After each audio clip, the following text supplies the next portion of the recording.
My contention is the way we execute with excellence is we get our own personal and interpersonal lives in order. And if we do that, and then start helping others to do that, we're going to win, because the greatest asset we have in our business is what? It's our people, right? What does it mean to live and lead with excellence? Is it about achieving power, prestige, or prosperity? Or is there a deeper, more meaningful way to define success? In a culture obsessed with results and recognition, it's easy to get caught up in chasing the wrong goals. But here's the good news. The Bible offers a clear and compelling roadmap for authentic success, one that's not only achievable, but also deeply fulfilling. I'm Ken Powell, FCCI's Pathway to Purpose podcast host, and today we're diving into the first part of a message that's both inspiring and challenging, a keynote presentation delivered by Dr. Ron Jenson at an FCCI conference entitled Executing with Excellence.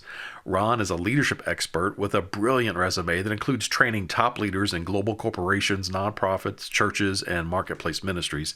Ron is known to many as America's life coach and has authored numerous books, including Achieving Authentic Success. Ron has served as president of an international graduate school building campuses in North America, Africa, and Asia. He's the co-founder and chairman of Future Achievement International, a company focused on personal leadership effectiveness. Well, excellence is not a fleeting achievement. It's a way of life. It's about who we are. It's about growing in love, wisdom, and righteousness so that our lives reflect God's glory. But how do we live this out practically? Well, that's where today's episode comes in. With Ron's instruction, we'll explore how biblical principles intersect with modern leadership insights from experts that he references like Stephen Covey, Jim Collins, and Daniel Goleman. You'll discover why self-leadership is foundational to leading others effectively, how emotional intelligence can transform your relationships, and why humility is a hallmark of true greatness. Ron will help us redefine success not as the world sees it, but as God defines it. Success isn't just about climbing higher, it's about digging deeper. It's about living an integrated life where faith, family, work, and community all thrive together. And most importantly, it's about leaving a legacy of significance, a life that impacts others for eternity. So whether you're leading a team at work, you're managing at home, or simply striving to grow in your personal life, this episode is for you. Through Ron's biblical guidance, you'll have practical tools and wisdom to help you execute with excellence in every area of your life. Here's Ron. Go execute with excellence. Basically, let me tell you where we're going. I've done some research in the Bible on excellence. Frankly, the word excel or excellence I could find using various translations and the tools available today via the internet and the media. I could only find about 20 to 25 uses of the term excellence in very different kinds of ways. Sometimes it's, excellently destroying your opponent. I thought, well, we really don't want to talk about that so much here. I saw about a more excellent way. We certainly saw about the Proverbs 31 woman of excellence.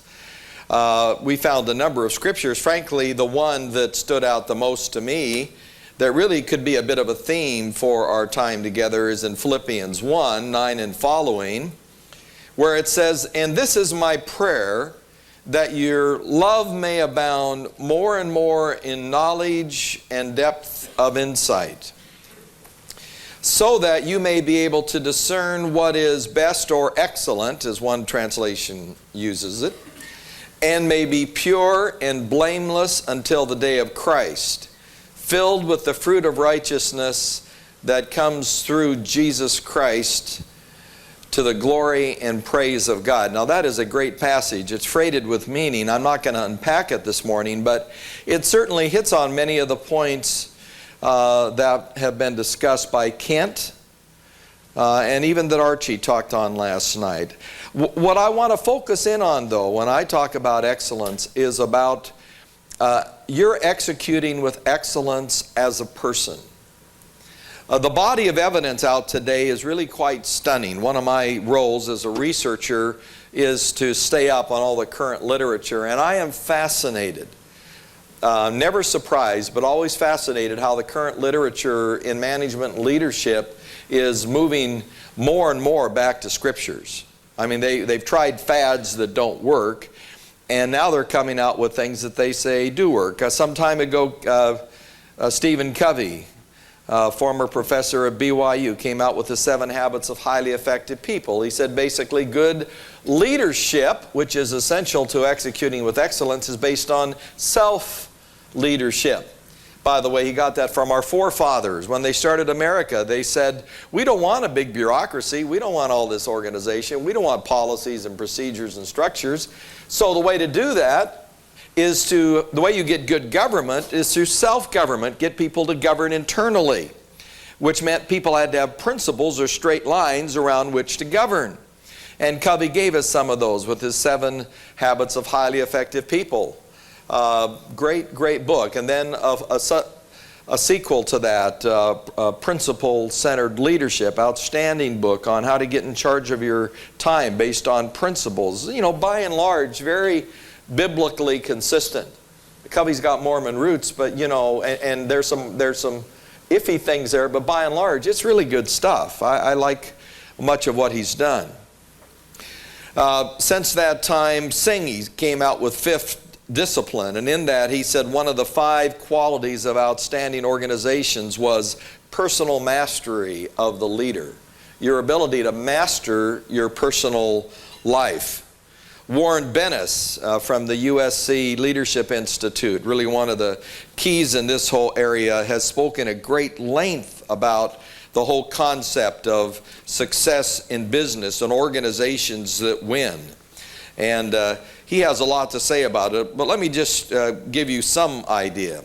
He says the key to future competitive advantage will be the organization's capacity to create the social architecture capable of generating intellectual capital.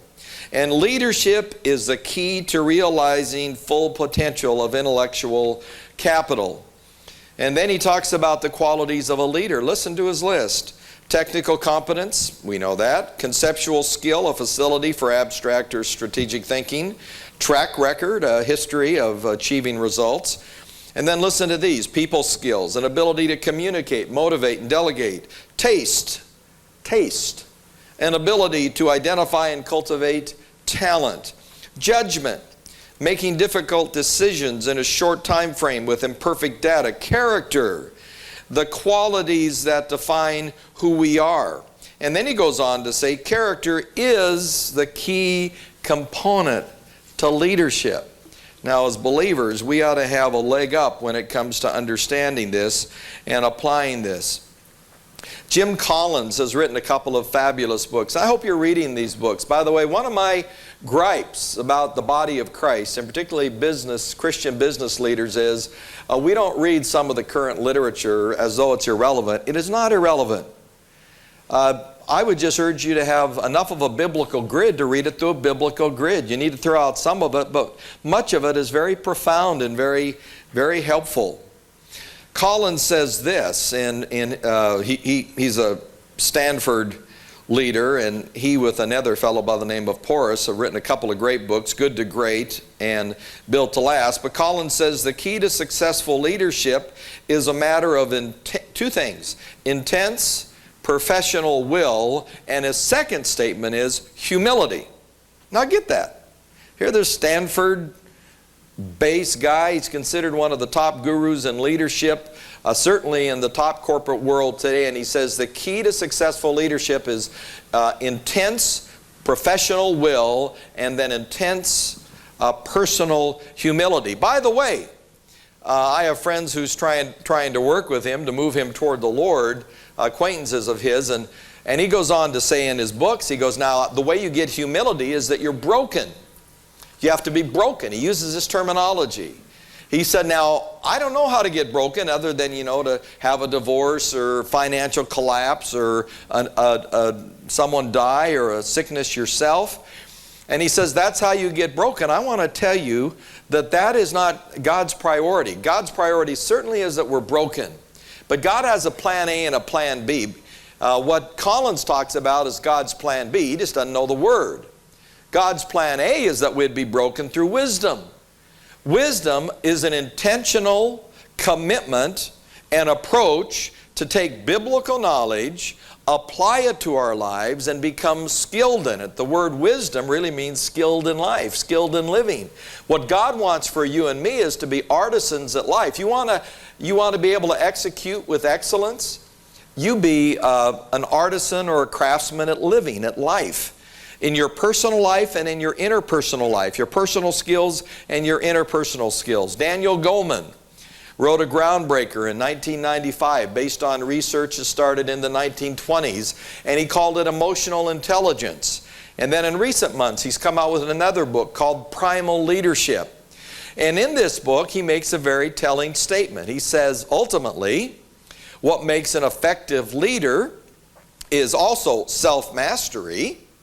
And he says strong leaders, it's more about EQ, emotional quotient, than IQ, intellectual quotient. It's less about your professional skills and more about your personal, interpersonal skills, because EQ, or emotional quotient, is personal skills. How do you deal with your weaknesses? How do you leverage your strengths? How do you balance your life? How do you deal with stress in your life? How do you get margins to be still, like Bob said? And it's interpersonal skills. How do you listen? How do you communicate? How do you motivate? I was so impressed when Kent stood up here earlier, and to see his passion and his ability to motivate and stimulate and articulate a vision and communicate that. How do you resolve conflict? Well, if we can do all those things biblically and then train others how to do them biblically, whether they know it's biblical or not, it has incredible impact. So, my contention is the way we execute with excellence at the end of the day, based on Philippians 1 and many scriptures, including those that don't use the word excellence, but ones such as whatever you do it heartily unto the Lord, not unto men, or the Apostle Paul saying in 1 Corinthians 9, run in such a way that you might win. Or Paul saying, whatever was gained to me, I count as loss, that I might achieve that for which I've been called. I press on toward the high calling. My contention is the way we execute with excellence is we get our own personal and interpersonal lives in order. And if we do that, and then start helping others to do that, we're going to win, because the greatest asset we have in our business is what? It's our people, right? So here's where we're going. This morning I'll take a few minutes and I'll talk about this. Executing with excellence by achieving authentic success biblically. I'm going to tell you why that's important. Second, tomorrow we'll talk about executing with excellence by dealing with stress biblically. Now let me just tickle your thinking here by saying, I'm committed that the more excellent you are, the more successful authentically you are, the more mature you are spiritually, the more stress you're bound to experience. Isn't that fun? But I'm also convinced the more stress we experience, and it will increase, it will not get less, the less distress we can experience if we apply biblical principles of proper perspective, which we'll talk about. Then I'm going to talk about executing with excellence by developing people biblically. We ought to be the best at building people.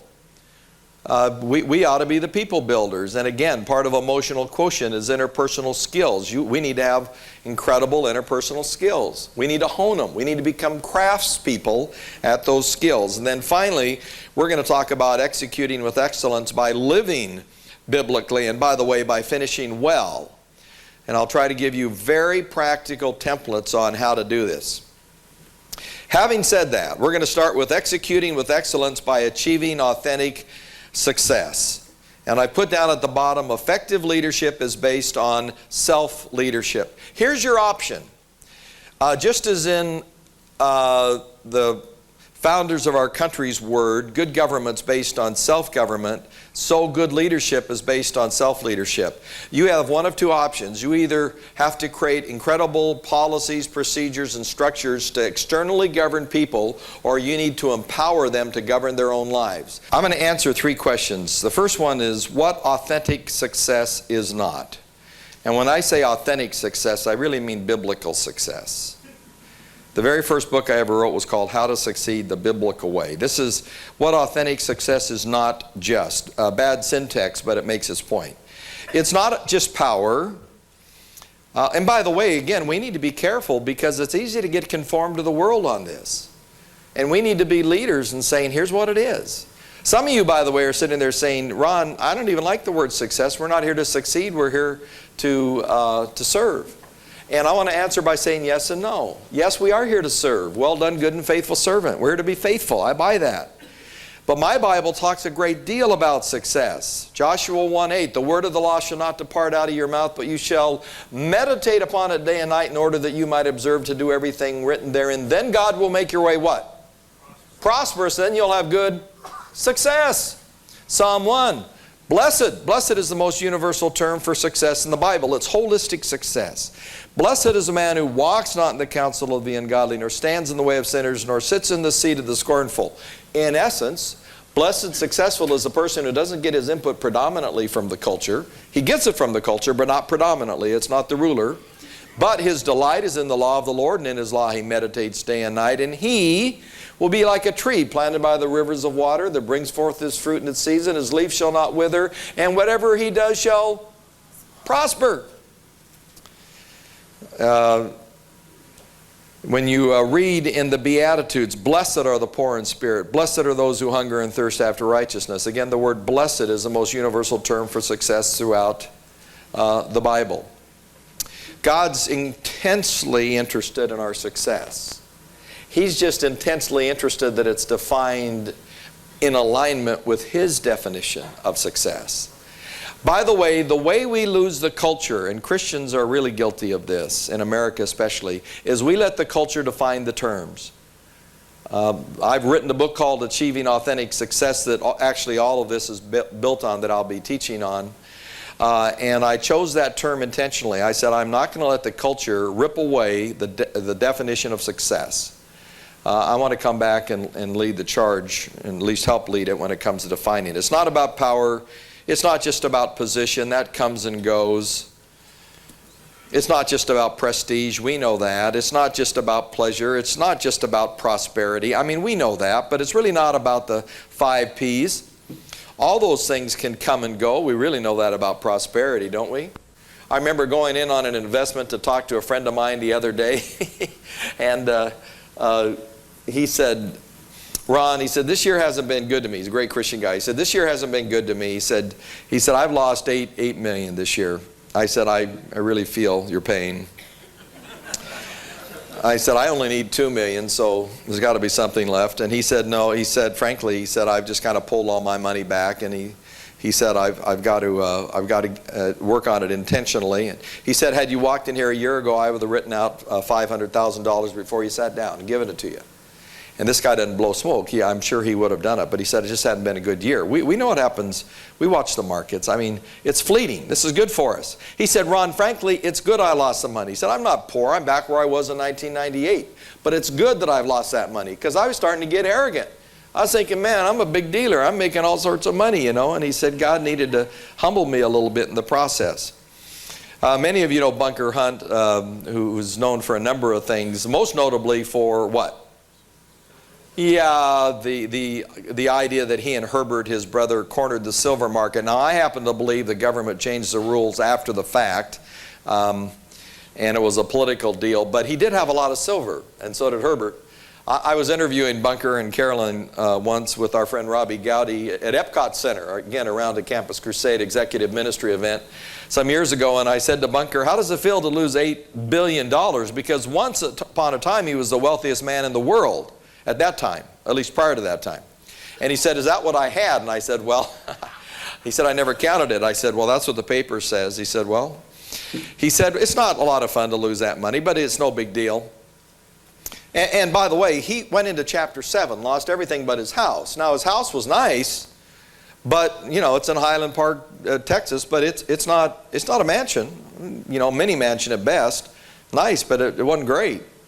It wasn't opulent by any stretch of the imagination, and he lost it all. And he said, it's just hard to make money without money. But he said, you know, I'll be back, and certainly he has. But he had an incredibly positive perspective about that. Glenn Bland wrote a great book some years ago called Success. It was actually written in 1960. And listen to this. In this book, he evaluated a group of leaders who met at a meeting in 1923 at Chicago's Edgewater Beach Hotel. They all had all 5 of these in great measure. I know I'm preaching to the choir, but I don't want us to get sucked into this stuff, and it's easy to. These financial giants literally ruled the world of money. Charles Schwab, president of the largest steel company in America. Samuel Insull, president of the largest utility company. Howard Hobson, president of the largest gas company. Arthur Cutten, the great wheat speculator. Richard Whitney, president of the New York Stock Exchange. Albert Fall, secretary of Interior in President Harding's cabinet. Jesse Livermore, the great bear on Wall Street. Ivan Kruger, head of the world's greatest monopoly. Leon Fraser, president of the Bank of International Settlements. They were the who's who. They really were. They were the people who were at the very top of the chain. And then he looked at their lives 20 years later and came up with this list. Charles Schwab went bankrupt. Samuel Insull died in a foreign land, a fugitive from justice, penniless. Howard Hobson was insane. Arthur Cutten was insolvent and died abroad. Richard Whitney had just been released from Sing Sing prison. Albert Fall had just been pardoned from prison and died at home broke. Jesse Livermore committed suicide. Ivan Kruger committed suicide. Leon Fraser committed suicide. Now, I wouldn't be so presumptuous or naive as to suggest that if we make a lot of money and have a lot of power and prestige and prosperity, that we're going to end up dead in a loony bin or commit broke. But I do want to say that success is more than that. By the way, I hope you get a lot of power, prosperity, position, prestige, and pleasure. I feel like Mary and I enjoy that to great measure. And we like it. It's a great thing. But I pray that you do that in a way that says, God, I'm a steward here. I've got a great commandment to fill, to love others. I've got a great commission to fulfill, to make disciples of all nations. And I've got a cultural mandate to fulfill, and that is to bring kingdom principles into not only my home, my business, but my community and my spheres of influence. That's why God gives us those things. It's not just that. It's more than that.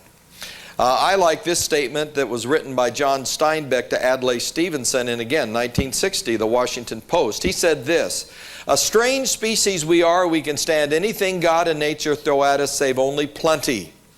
If I wanted to destroy a nation, I would give it too much and I would have it on its knees, miserable, greedy, and sick." Do we not see the reality of this around us today all the time?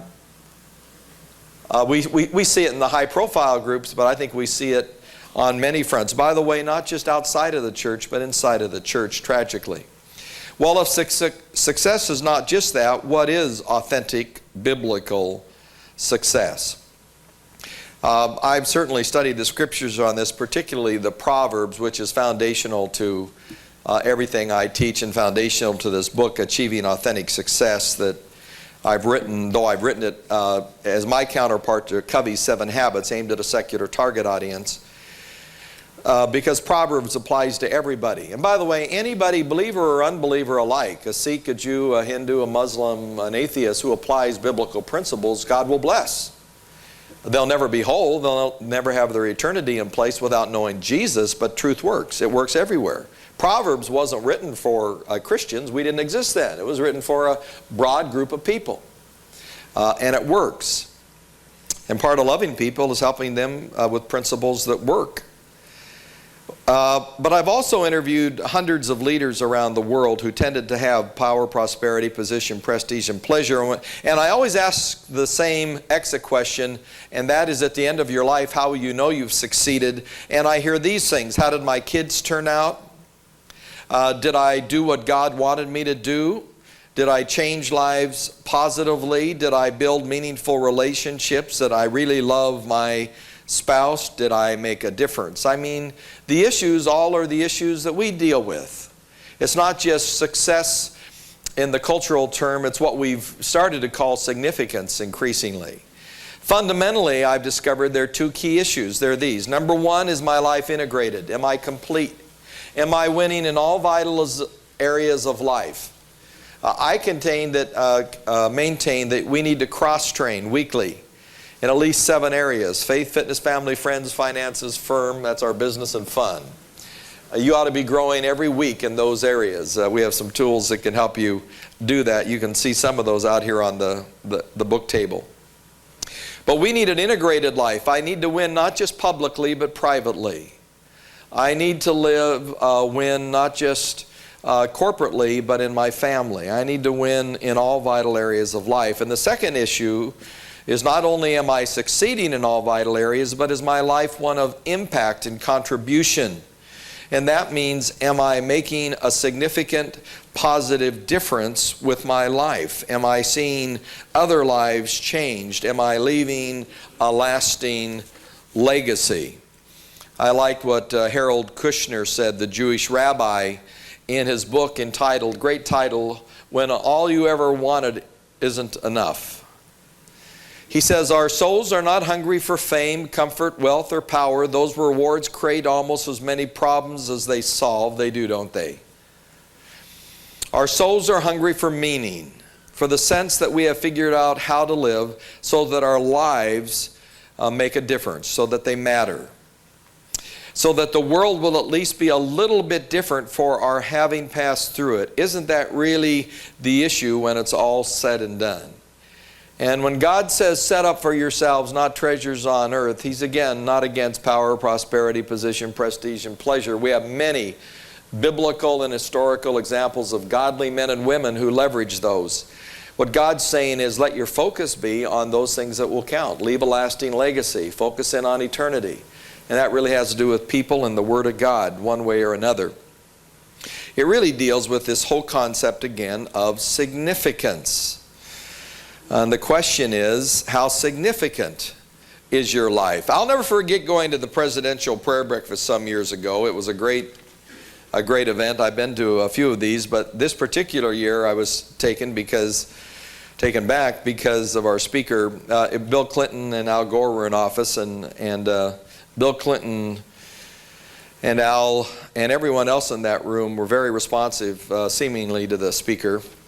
What was surprising about this time was that though this room was filled with powerful people, the Archies of the world and many other key leaders from all over the world, at our table was a president of an airline and ambassadors, and I was proud to say I'm one of the who's he among all these who's who. But it was a great group of people. And I snuck into the meeting, and no, I actually was invited in, but I got into the meeting. And it was obvious to everybody there who the most successful person there in that room was. It wasn't the head of the Fed, Greenspan. It wasn't the President of the United States. It wasn't anybody else. It was the speaker. And as I sat there, I was surprised when I watched Al Gore introduce our speaker. He said, you know, introducing our speaker makes me feel like that rookie who played with Michael Jordan his first game last week. He was interviewed afterwards. He scored 1 point and Michael scored 47. And a reporter said, how does it feel to score 1 point when Michael Jordan scores 47? And he said, well, I'll never forget this night is the night Michael Jordan and I combined to score 48 points. Well, that was a good attitude. He said, that's how I feel about our speaker. And then the speaker spoke, and afterwards Clinton stood up and said, you know, Al talked about that rookie. I feel like the rookie. He had to make some after comments, and he said, I feel like the rookie who was told he hadn't played all year. The team was way ahead. They already had made the playoffs, and there were seconds left on the clock, and the coach said, look, I'm going to let you go in. Just don't drop the ball. That's how I feel, he said. Well, the speaker, you know, was not attractive. The speaker was not impressive physically in any sense of the term. The speaker was not stylishly dressed. The speaker read the speech in a monotone. The speaker gave the most politically incorrect speech I'd ever heard in my life. I mean, this was a prayer breakfast. You know, Republicans, Democrats, and independents, and not supposed to be political at all. First, the speaker attacked abortion. The speaker had a social agency that adopted children, said, we will not allow our children to be adopted to any couple that's had an abortion. And the conservatives stood up and applauded, you know, and thought, this is great. Then the speaker turned on the conservatives and said, and we would not allow anyone to adopt a child who had used unnatural birth control. Well, that pretty much wiped out the whole group except for a few real faithful Catholics. I mean, that was it. But nobody doubted that was the most successful person in that room. Why? Who was the speaker? It's Mother Teresa. Why? Did she have power? Yeah, actually. But a very different kind of power. Maybe more than anyone in that room. Did she have prestige? Undoubtedly, but she didn't get it the normal way. Did she have prosperity? I bet she was the richest woman in that room. Eternally. Did she have pleasure? I would imagine joy unspeakable and full of mercy, working in the gutters of Calcutta. Did she have position? Yeah, she served the poor of Calcutta. And as a result, she had humbled herself and God had raised her up. Now, am I suggesting you do that? No. By the way, I think God calls all of us into full-time ministry. I happen to chair a business, for-profit and a non-profit, and frankly, whether I'm speaking to you or speaking to the Pentagon or speaking to a bunch of atheists in Hungary, I got to tell you, it is not 1 ounce more ministry here than there. It is not. In God's economy, it's not. I don't feel any differently about it. It's all ministry. We just use appropriate language in appropriate settings. You're in full-time ministry. I'm in full-time ministry. The only issue is, where do we get our cash? I mean, that's really the only issue. Well, as we wrap up today's episode on executing with excellence, I want to leave you with this thought. True success isn't measured by titles or trophies. It's measured by transformation. It's about becoming the person God created you to be and helping others do the same. Remember what Philippians 1:10 says, so that you may be able to discern what is best and may be pure and blameless for the day of Christ. Excellence starts with aligning your heart and actions with God's will. It's about living intentionally, loving deeply, and leading wisely. Well, if today's episode inspired you or gave you new insights, we'd love to hear from you when you visit FCCI at fcci.org. And please share this podcast with someone who could use encouragement on their journey toward authentic success. And don't forget to subscribe so you never miss an episode. Well, until next time, keep striving for excellence, not for applause, but for God's glory. We're so glad you're on a pathway to purpose in your business leadership, transforming the world through Christ.